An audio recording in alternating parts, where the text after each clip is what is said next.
Mark సువార్త 4వ అధ్యాయంలో 35వ వచనం నుంచి మనం చూస్తే ప్రియులారా, యేసు తుఫానుని గద్దించటాన్ని మనం చూస్తున్నాం. ఏం జరుగుతుంది అక్కడ? శిష్యులు యేసు ప్రభు పడవ మీద ప్రయాణమై వెళుతున్నారు.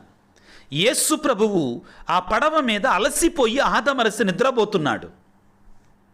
హఠాత్తుగా ఉన్నట్టుండి పెను తుఫాను చెలరేగింది. గాలి, వర్షము, సముద్రం అతలాకుతలమైపోతుంది.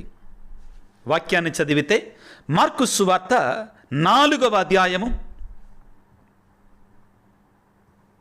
37వ వచనంలో, అప్పుడు పెద్ద తుఫాను చెలరేగను, అలలు పెద్ద ఎత్తున లేచి పడవను చిందరవందర చేయుచు దాన్ని ముంచివేయునట్లుగా ఉండెను.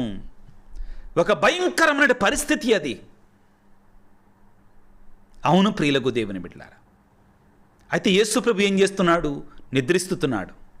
శిష్యులు వెళ్ళి ఏమంటున్నారంటే, అప్పుడు శిష్యులు స్వామిని మేలుకొలిపి, గురువా, మీకు ఏమాత్రము విచారము లేనట్లున్నది, మేము చనిపోచున్నాము అనిరి. ప్రియ దేవుని బిడ్డ, శిష్యులను యేసుప్రభు గద్దిస్తాడు. తర్వాత ఎందుకు కంగారు పడ్డారు మీరు? గాబరా పడ్డారు ఎందుకు మీరు? ఎందుకంటే మేము చనిపోచున్నాము అన్నారు. చూడండి, ప్రభువు గద్దించటంలో ఉన్నటువంటి ఆంతర్యం ఏమిటి అంటే, నేను మీకు తోడుగా ఉన్నా కదా, మీతోనే ఉన్నాను కదా, మీరెందుకు చనిపోతారు? నేను మీతో లేనా? నేను మిమ్మల్ని చావనిస్తానా? ఆ స్థితి వరకు పోనిస్తానా? ప్రియ దేవుని బిడ్డలారా, వాక్యాన్ని చదువుకుంటే, అప్పుడు యేసు లేచి గాలిని గద్దించి శాంతించుము అని సముద్రముతో చెప్ప, గాలి అణగి గొప్ప ప్రశాంతత చేకూరెను. అప్పుడు అంటున్నాడు యేసు ప్రభు, మార్కు సువార్త 4వ అధ్యాయం 40వ వచనం, చాలా ముఖ్యమైన మాట. మీరింత భయభ్రాంతులైతే లేరా? మీకు విశ్వాసం లేదా అని వారిని గద్దించను. ఇక్కడ 2 గద్దింపులు ఉన్నాయండి.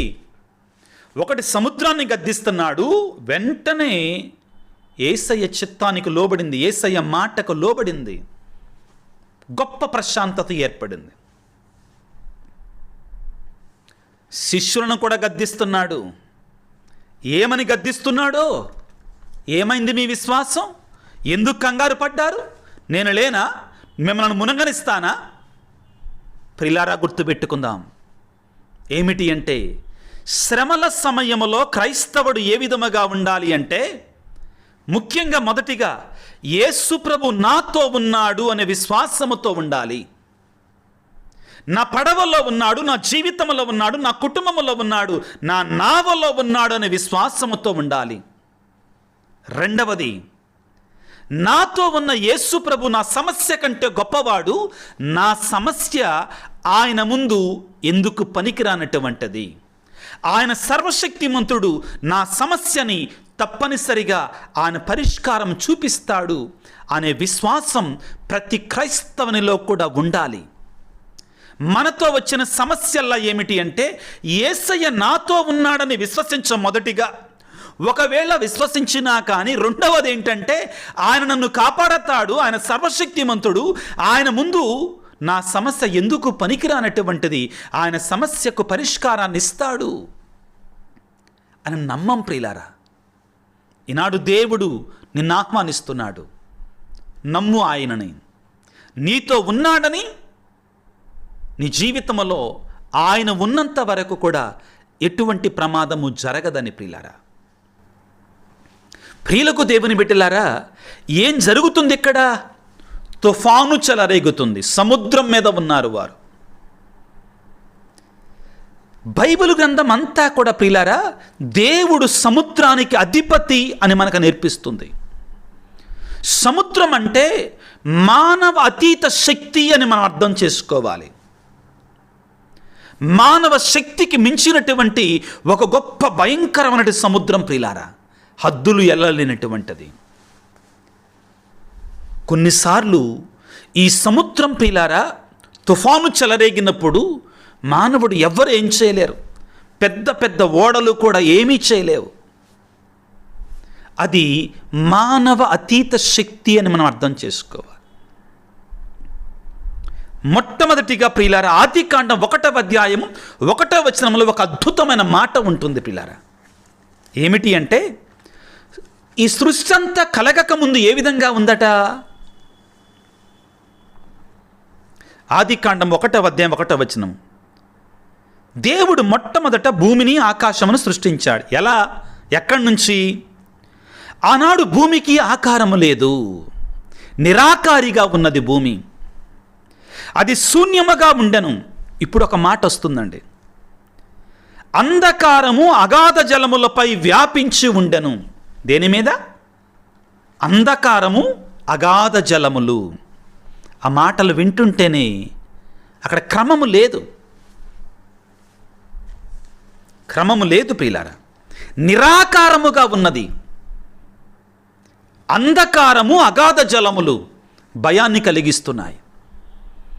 దేవుడు నిరాకారముతో ఉన్నట్టు ఈ సృష్టిని, నిరాకారిగా ఉన్నటువంటి ఆ జలాలకి ఒక ఆకారాన్ని తెచ్చాడు. God brought order into disorderly sea and waters. దేవుడే సర్వశక్తిమంతుడు, దేవునికి ఆ శక్తి ఉంది. ఆ తరువాత నిర్గమకాండము 14వ అధ్యాయములో ఇశ్రాయేలు ప్రజలు ఐగుప్తు దేశం నుండి ప్రయాణమై వెళుతుండగా వెనుక నుండి ఐగుప్తీయుల యొక్క సైన్యాలు వెంటాడుతూ ఉన్నాయి. ఎదర చూస్తేనేమో ఎర్ర సముద్రము భయంకరంగా ఉంది, ఏమి చెయ్యాలో పాలుపోలేదు.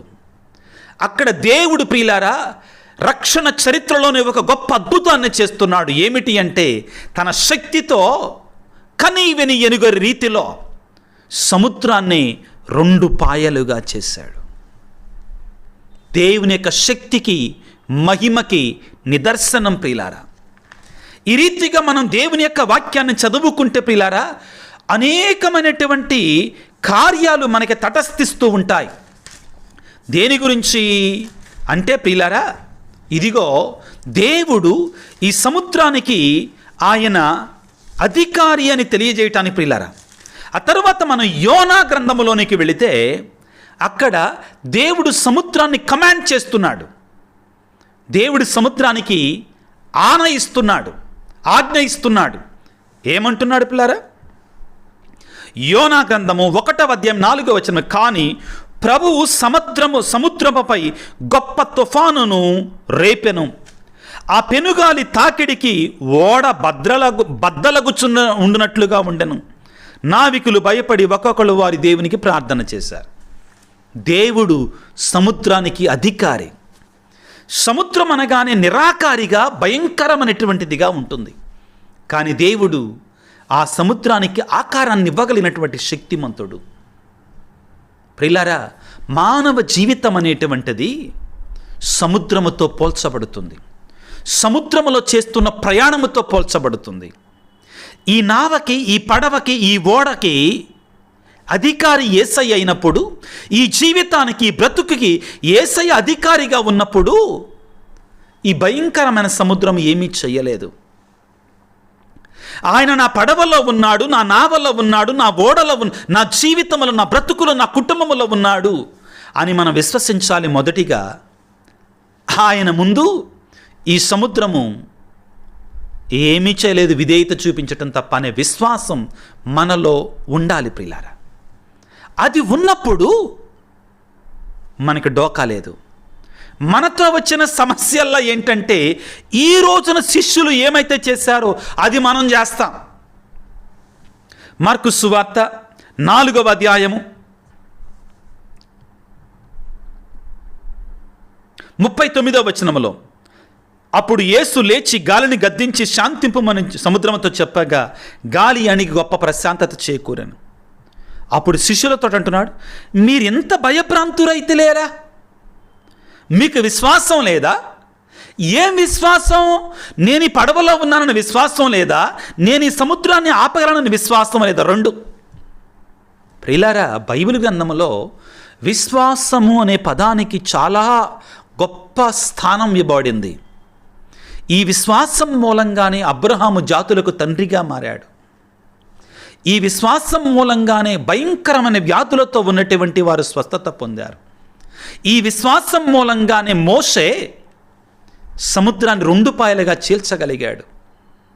ఈ విశ్వాసం మూలంగానే దానియేలు ప్రియులారా సింహాల బోను నుండి బయటకు రాగలిగాడు. ఈ విశ్వాసం మూలంగానే ప్రియులారా నినివే ప్రజలు పశ్చాత్తాపడి దేవుని చెంతకు వచ్చి దేవుని కృపను పొందుకోగలిగారు. ఈ విశ్వాసం మూలంగానే ప్రియులారా గొడ్రాలైనటువంటి అన్న గంపెడంత పిల్లలను కనగలిగింది. ఈ విశ్వాసం మూలంగానే భయంకరమైనటువంటి వ్యాధితో ఉన్నటువంటి యోబు, అదేవిధంగా హిజ్కియా అనే రాజులు కూడా గొప్ప స్వస్థతను పొందగలిగారు. ప్రియులారా వాక్యములో యేసు ప్రభు అంటాడు, మత్తయి శుభవార్త 9వ అధ్యాయం 22వ వచనములో, నీ విశ్వాసమే నిన్ను స్వస్థపరచుంది అని రక్తస్రావ రోగితో పలికిన మాట ఈ రోజున నీతో నాతో పలుకుతున్నాడు. విశ్వసించు. మత్తయి శుభవార్త 14వ అధ్యాయం 31వ వచనములో యేసు ప్రభువు మునిగిపోతున్నటువంటి పేతురు చెయ్యి పట్టుకొని, అల్ప విశ్వాసి నీవేళ సందేహించితివి అని పలికిన మాట నీతో నాతో పలుకుతున్నాడు. ఈనాడు యేసయ్య శిష్యులతో తుఫానును గద్దించిన సమయంలో పలికిన మాట మనతో పలుకుతున్నాడు. మీరెందుకు భయభ్రాంతులు అవుతున్నారు? మీ జీవితాలలో మీకు విశ్వాసం లేదా? ప్రియ దేవుని బిడ్డ, యేసయ్య దగ్గరికి వెళదాం. యేసయ్యను మన దగ్గరికి రమ్మని వేడుకుందాం. క్రైస్తవులు చేయవలసిన మొదటి కార్యం ఏమిటి అంటే, యేసయ్యా నీవు నాతో ఉండయ్యా, యేసయ్యా నువ్వు నా ఇంటికి రా ప్రభువా. తుఫాను చెలరేగినప్పుడు పడవలో యేసయ్య ఉన్నాడు కాబట్టి వాళ్ళు కూలిపోలేదు, మునిగిపోలేదు. కానాపల్లిలో యోహాను సువార్త 2వ అధ్యాయంలో ప్రియులారా ఆ పెళ్లిలో యేసయ్య ఉన్నాడు కాబట్టి ఆ ఆపద నుండి వాళ్ళు గట్టెక్కగలిగారు. కుటుంబం రక్షించబడింది, కాపాడబడింది. ప్రియులారా నీవు నేను ఏ విధముగా ఉన్నాం? యోహాను సువార్త 15వ అధ్యాయం 5వ వచనములో, నేను ఎవని యందు ఉండునో ఎవడు నా యందు ఉండునో వాడు అధికముగా ఫలించును, ఏలయనగా నేను లేక మీరు ఏమీయూ చెయ్యజాలరు. నీ శ్రమలలో నువ్వు ఎలాగా ఉంటున్నావు? నీ బాధలో నువ్వు ఎలాగా ఉంటున్నావు? గాబరా పడిపోతున్నావా? అనవసరమైనటువంటి టెన్షన్తో ఇంకా మునిగిపోతాం ఆ భయంతో. ప్రభువులో విశ్వాసాన్ని ఉంచుదాం. పరిశీలించి చూడు ప్రభు ఎంత మంచివాడో. ఆయన సన్నిధికి వెళ్ళి ఆయన మీద విశ్వాసం ఉంచి ఆయనను వేడుకుందాం. ఈనాడు ప్రియ దేవుని బిడ్డ, నీ శ్రమ ఎంత భయంకరమైనటువంటిదైనా కానీ, నీ సవాలు ఎంత గొప్పదైనా కానీ, నీ దేవుడు నీకు తోడుగా ఉన్నాడు. ప్రియమైనటువంటి దేవుని బిడ్డ, నీ జీవితంలో సమస్యలు ఉన్నాయా? భయంకరమైనటువంటి వేదనలతో కృంగిపోతున్నావా? కష్టాలతో సుడిగుండాలలో నువ్వు చుట్టుకొని పోతున్నావని భయపడుతున్నావా? నీ జీవితంలోనికి యేసయ్యను ఆహ్వానించుకో. నీ బ్రతుకులోనికి, నీ కుటుంబంలోనికి యేసయ్యను రమ్మని వేడుకో కన్నీటితో. యేసయ్య నీతో ఉంటే ఆయన సమస్తాన్ని చూచుకుంటాడు. అలనాడు పేతురు చెయ్యి పట్టి లేపినటువంటి దేవుడు, శిష్యులు తుఫానులో చెలరేగినప్పుడు వారిని గాలిని సముద్రాన్ని గద్దించిన దేవుడు, నీ జీవితంలో ఉన్న సమస్యను కూడా, నీ జీవితంలో చెలరేగిన పెను తుఫానును కూడా ఒక్క మాటతో ఆపగలిగినటువంటి సర్వశక్తిమంతుడు అని విశ్వసించు. నీ జీవితంలో యేసయ్య అద్భుతాన్ని చేయబోతున్నాడు బిడ్డ. ఆ విశ్వాసం నీలో ఉండాలి, ఆ నమ్మకం నీలో ఉండాలి. ప్రభువుని వేడుకుందాం తలల వంచి ప్రియులారా. సర్వశక్తిమంతుడా, సర్వోన్నతుడా, గాలిని సముద్రాన్ని గద్దించిన దేవా, గొప్ప శాంతిని ప్రశాంతతను చేకూర్చిన దేవా, మా జీవితాలని మా బ్రతుకులని మీకు సమర్పించుకుంటున్నామయ్యా. నీ పాదాల సన్నిధిలో ఉంచుతున్నామయ్యా. మేమేమై ఉన్నాము, మేమేమి కాబోతున్నాము, సమస్తాన్ని మీకు అర్పిస్తున్నాము తండ్రి. స్వీకరించు ప్రభువా, అద్భుతాన్ని చేయి తండ్రి. మాలో ఉన్న అపనమ్మకాన్ని, అవిశ్వాసాన్ని, కొడిగట్టిపోతున్నటువంటి భక్తిని తీసివేయండి తండ్రి. ఇంకెన్నాళ్ళు నాయన మేము ఈ అవిశ్వాసంతో శ్రమ రాగానే భయపడి నువ్వున్నావని విశ్వాసం లేకుండా, కష్టం రాగానే భయపడి నువ్వు శక్తిమంతుడవని విశ్వసించకుండా ఎన్నాళ్ళు బ్రతకాలి ప్రభువు? మేము మా విశ్వాసాన్ని బలపరచు నాయన, దృఢపరచు. ఈనాడు బిడ్డలు వేదనతో, కష్టముతో, కన్నీటితో ఎవరైతే ప్రభువా ఈ యొక్క వాక్య పరిచర్యలో పాల్గొంటున్నారో వారందరిని ప్రభు మీరు తట్టి లేపండి, దీవించండి నాయన, ఆశీర్వదించండి. నీ అద్భుతమైనట్టు పరిశుద్ధాత్మ శక్తిని వారి మీద కొమ్మరింపచేయండి ప్రభువా. నీ ఆశీర్వాదాలను వారికి దయచేయమని వేడుకొనిచున్నాము తండ్రి. ప్రతి బిడ్డను స్వస్థపరచండి, ప్రతి రోగిని స్వస్థపరచండి.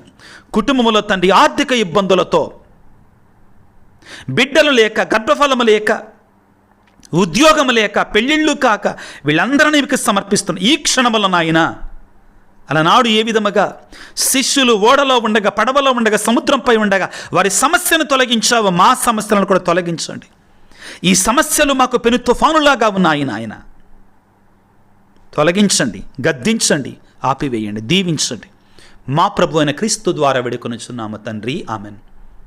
ప్రభువు మీతో ఉందురుగాక, మీ ఆత్మతో ఉందురుగాక. సర్వశక్తి గల సర్వేశ్వరుడు పిత, పుత్ర, పవిత్రాత్మ మిమ్ము మీ కుటుంబాలను చల్లగా దీవించి ఆశీర్వదించి కాపాడుదురుగాక.